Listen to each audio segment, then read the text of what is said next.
ముఖ్యమంత్రి గారు రిపీటెడ్గా ఈ మధ్య కాలంలో అలాంటి ఆందోళన వ్యక్తం చేస్తున్నారు. ఇవాళ మరింత డీప్గానే దాని మీద మాట్లాడారు. శ్రీరామ్ గారు, ఏంటిది అంటే తిరుమల విషయంలో ఇలా చేస్తున్నారు అని అంటే టార్గెట్ వెంకటేశ్వర స్వామి. వెంకటేశ్వర స్వామిని టార్గెట్ చేయడం అంటే టోటల్గా తెలుగు రాష్ట్రాల్లో హిందూయిజాన్ని, హిందుత్వాన్ని, హిందూ మతాన్ని, హిందూ ధర్మాన్ని టార్గెట్ చేసినట్టే అనేది క్లియర్గా అర్థమవుతా ఉంది కదా. ఈ రకంగా చేయడం వల్ల వీళ్ళకు వచ్చే లాభం ఏంటి? వీళ్ళు అనుకున్నది అచీవ్ అవుతారు అలా చేస్తే? అంటే గతంలో ఆ ప్రయత్నం చేశారండి, అచీవ్ అవుతాం అనుకున్నారు. అంటే హిందువులు వీళ్ళు ఎలాగో విడిపోయి ఉంటారు, కులాలుగా విడిపోయి ఉంటారు. అదే మైనారిటీలు మాత్రం వాళ్ళు సంఘటితంగా ఉంటారు, ఓటు బ్యాంక్ గా ఉంటారు. ముస్లిం మైనారిటీలైనా క్రిస్టియన్ మైనారిటీలైనా చాలా వరకు వాళ్ళు ఓటు బ్యాంక్ గా ఉంటారు. అది ఏ పార్టీ కన్నా కానివ్వండి.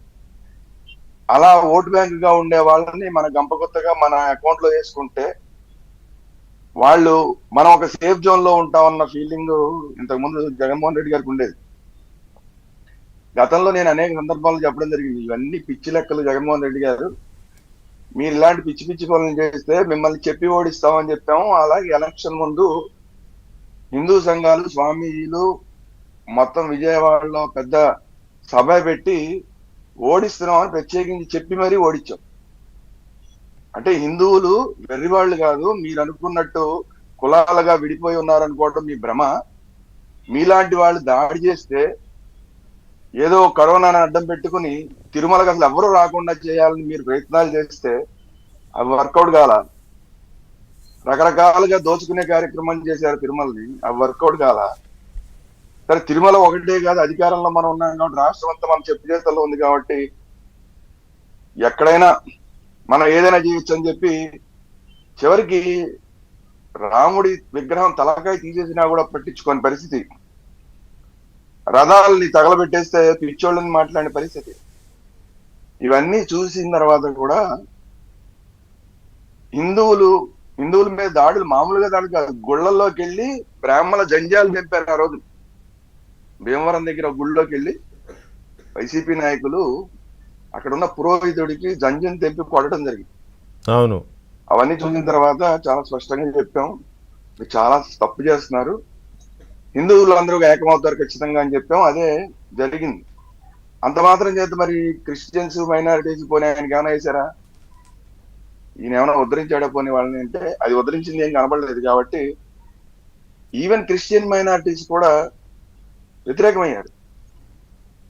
తర్వాత జగన్మోహన్ రెడ్డి గారు ఎప్పుడు ఆయన మనం గుర్తుపెట్టుకుంటే అంతకుముందు ఎమ్మెల్సీ ఎలక్షన్ జరిగినప్పుడు, మెయిన్ ఎలక్షన్స్ కన్నా ముందు ఎమ్మెల్సీ ఎలక్షన్ జరిగినప్పుడు రాయలసీమలో కూడా ఎమ్మెల్సీలు ఓడిపోయిన పరిస్థితి వచ్చినప్పుడు మా ఓట్లు వేరే ఉన్నాయిలేండి అని మాట్లాడారు. అవును, సజ్జరామకృష్ణారెడ్డి గారు అన్నాడు మా ఓట్లు వేరేలే అని. మా ఓట్లు వేరే, ఏం ఓట్లు వేరే? మా రెడ్డి ఓట్లు సపరేట్ ఓ బ్యాంక్ చేసుకున్నాం, మా ఎస్సీ ఓట్లు మా జగన్మోహన్ రెడ్డి గారు బైబిల్ పక్కన పెట్టుకుని మాట్లాడతాడు కాబట్టి మా ఎస్సీ ఓట్లన్నీ మేము బ్యాంక్ చేసి పెట్టుకున్నాం, మైనారిటీ ఓట్లన్నీ బ్యాంక్ చేసి పెట్టుకున్నాం. ఎందుకంటే హిందువులు తిట్టి హిందువుల మీద దాడులు చేస్తున్నాం అంటే మైనారిటీలు అందరూ సంతోషించేశారు, వాళ్ళందరూ మాకే వేస్తారు అనుకున్నారు. ఏమైంది? వాళ్ళు ఏకపోగా వాళ్ళు కర్రు కాల్చి వాత పెట్టారు, హిందువులందరూ ఏకమై మాడుకోవాలి కొట్టారు. ఇప్పుడు అయినా సరే మళ్ళీ బుద్ధి రాకుండా ఇప్పుడు అదే కార్యక్రమం ఇప్పుడు రాష్ట్ర వ్యాప్తంగా చేయలేని పరిస్థితి. ఎందుకంటే ఆయన అధికారంలో లేడు కదా, అధికారంలో లేడు కాబట్టి ఈయన చెప్పిన మాట వినే నాయకులు అసలు రాష్ట్ర వ్యాప్తంగా లేరు. ఉన్న ఒక్క నాయకుడు అక్కడ తిరుమలలో ఇంకొకటి ఉన్నాడు, ఆయన అసలే ఎప్పుడు వెంకటేశ్వర రాయి తప్ప అని మాట్లాడే నాయకుడు ఉన్నాడు. 2 సార్లు చైర్మన్ ఇచ్చారు కాబట్టి ఆ కృతజ్ఞత చూపించుకుంటూ ఉంటాడు కాబట్టి ఆయన ఒక్కడిని ఆధారంగా చేసుకుని తిరుమల మీద దాడి చేసే కార్యక్రమం. నేను స్పష్టంగా టీడీడీ చైర్మన్ గారితో కూడా ఒకసారి మాట్లాడినప్పుడు స్వయంగా ఆయన చెప్పాడు నాకు తోటి, క్లియర్ గా టార్గెట్ పెట్టి చేస్తున్నారు.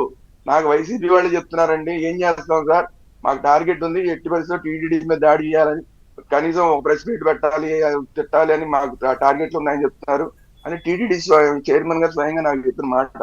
అంటే వాళ్ళు అలా టార్గెట్ పెట్టుకుని మరి టీడీడీ మీద దాడి చేస్తున్నారు.